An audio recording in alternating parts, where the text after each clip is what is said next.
for my next video, I decided to do an article that's been going around recently, and it is the rumor of Marvel Studios cleaned house and fired activist producers. This article dates August 2nd, 2024, and it is done by John F. Trent. Alright, before I go ahead and give my 2 cents into this whole thing, let's go ahead and read in some, and I will go ahead and give some commentary as I'm reading. So, let's go and get into it. A new rumor claims that Marvel Studios cleaned house and fired all activists. The latest rumor comes from film threat founder Chris Gore during an appearance on the Critical Drinkers YouTube channel. Gore stated, "I do know people who work at Marvel. They have cleaned house. They quietly months ago fired all producers that could be labeled activists." He continued, "Unlike Lucasfilm is lost. They're lost. They are doubling down on all the nonsense. You will never get anything good out of Lucasfilm and Star Wars. That's it." Well, one thing I can safely say is I do believe the whole thing about Lucasfilm. Anyone who's watching this, do not expect anything good from Lucasfilm ever again. That company is lost. And honestly, it takes more than one movie for me to state that Marvel is back. It's going to take a whole lot more than that. And even then, I highly doubt I'm going to even go back. In contrast, he said, Kevin Feige recognizes basically, he said that we tried it, it didn't work. He's talking about Phase 4. It didn't work.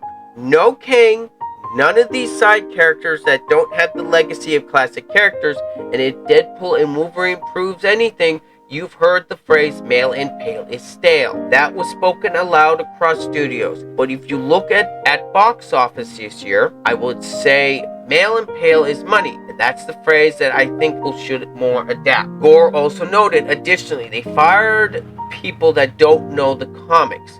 But it's going to be a sea change that will take years. That's why they are announcing this now. We know we screwed up and failed, but look at what's coming.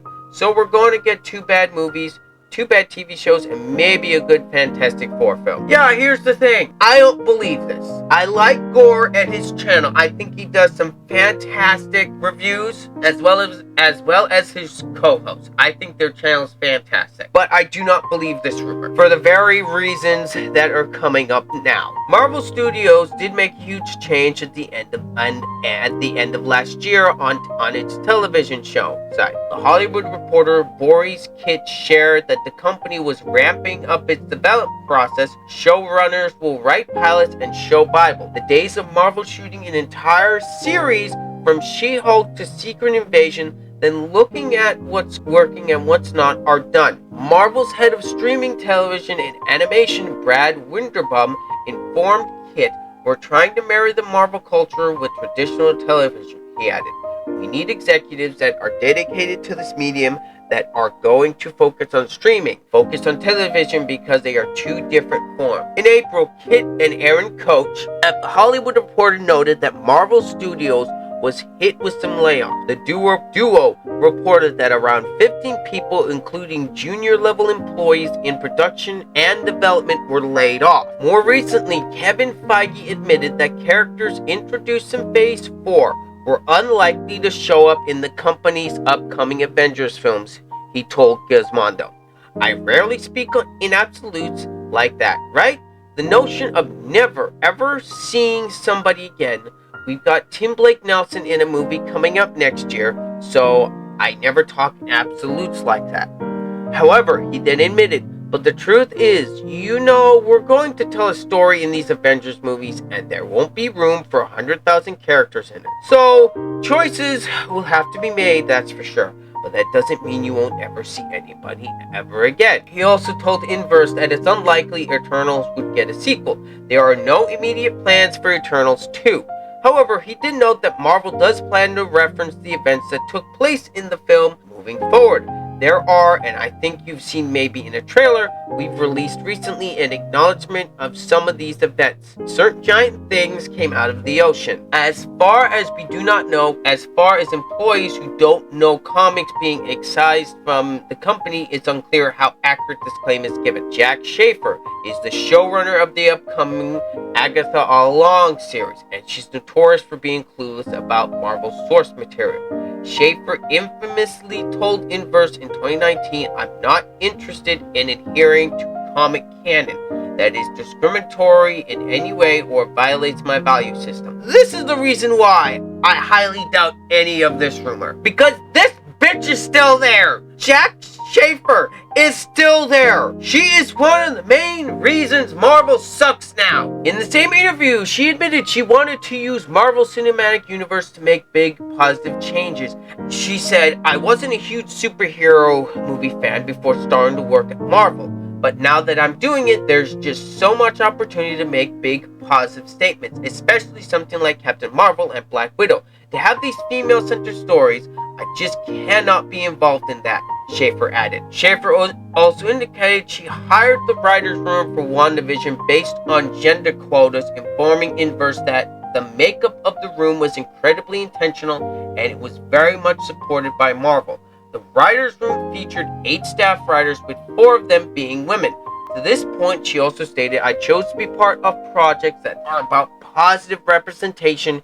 We need to see women, we need to see people of color, we need to see nuanced experiences, and we need to see different perspectives on screen." Schaefer continued, "I choose to work with people who are interested in changing perspectives for the better, putting a world on screen that is something we can aspire to and have conversations about, and moving in a direction that will create a world I hope will be better for my children." Sure, that's a nice sentiment, but your action speaks louder than words, and your actions have ruined franchises. And I blame all of this for what happened in WandaVision. There were several indications that we got in that show that Mephisto was behind everything, through things in the background, messages here and there. But the fact that we didn't get Mephisto there would have been a perfect opportunity to set him up as the next big bad guy. But no, it turns out Jack Schaefer didn't know who Mephisto was. If you're into Marvel Comics, you know who Mephisto is. End of story. If you don't know who that character is, you don't deserve or belong to work at Marvel Comics. End of story. Schaefer also noted she wanted to tone down the violence in superhero films. She said, "I would like to see alternatives to violence in superhero movies. Maybe I would qualify that by saying alternatives to glamorizing guns and weaponry," she admitted. "That's one of the reasons that I love Captain Marvel. It's all about inner power, and the destruction is not at the expense of human life." The showrunner also indicated she wanted to feature more morally great characters as well. "My kids are really obsessed with good guys versus bad guys. Sometimes I explain to them every good guy can be a bad guy and vice versa. It's complicated, but that's sort of lost on them. That's one thing I think can be explored more in the future. I would hope that our ever-increasing moves toward the gray and toward the complexity." On top of Schaefer, Nate Moore is still at the company as well. Moore is the Vice President of Development and Production at Marvel Studios. Feige credited Nate Moore pushing Eternals to the top of the company's production list because of its focus on identity politics. Feige told Variety, "While the notion of switching up the gender, sexualities, and then ethnicities of the characters from the comics was baked in initially, that was part of what Nate Moore was really advocating for in moving Eternals to the top of the list for us to start working on." What exactly the makeup was between when Nate put together his internal discussion document, which is how we always start on all of our projects, and what she came in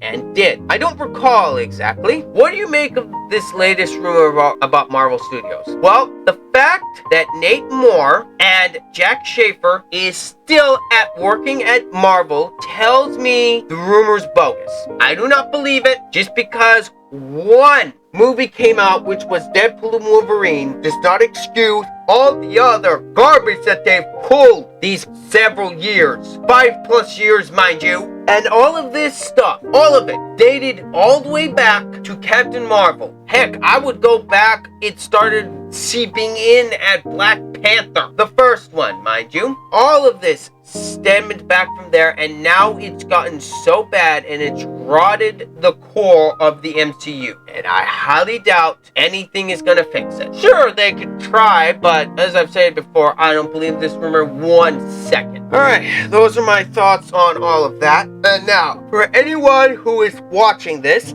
is my statement to you. If you have any nostalgia for anything Disney related or anything they own, kill it, remove it, cut it off. Because once you do that, it'll make it a whole lot easier not to watch these films. Disney does not deserve your money. They do not deserve your time, especially with all the BS that they pulled over the years. And now, when they are so desperate to get your money, after all the pointing, all the name calling, all the fan attacks, every single bit of it, you, after one movie, is willing to give Disney the benefit of the doubt. Look yourself in the mirror and tell me you actually believe Disney is changing. If you do think Disney's actually changing, good for you. I'm gonna say, wake up, Disney's not changing. And I highly doubt they're ever gonna see this, but this also goes out to the critical drinker and nerdrotic. Guys, you need to come to the realization Disney's never going to change, okay? They kill whatever they get their hands on. Just look at what they've done to Star Wars. Look at what they've done to Marvel. Everything they touch, they destroy. As J.R.R. Tolkien has stated, evil does not create, it only destroys. Disney does not deserve to be around. Disney deserves to burn and go bankrupt and let some other companies use the properties and buy the properties and actually do something with them, if these properties are even salvageable by then. Anyway, that's all I've got for this video. Let me know what you guys think down in the comments. And as always, this has been Ryder. I'm out.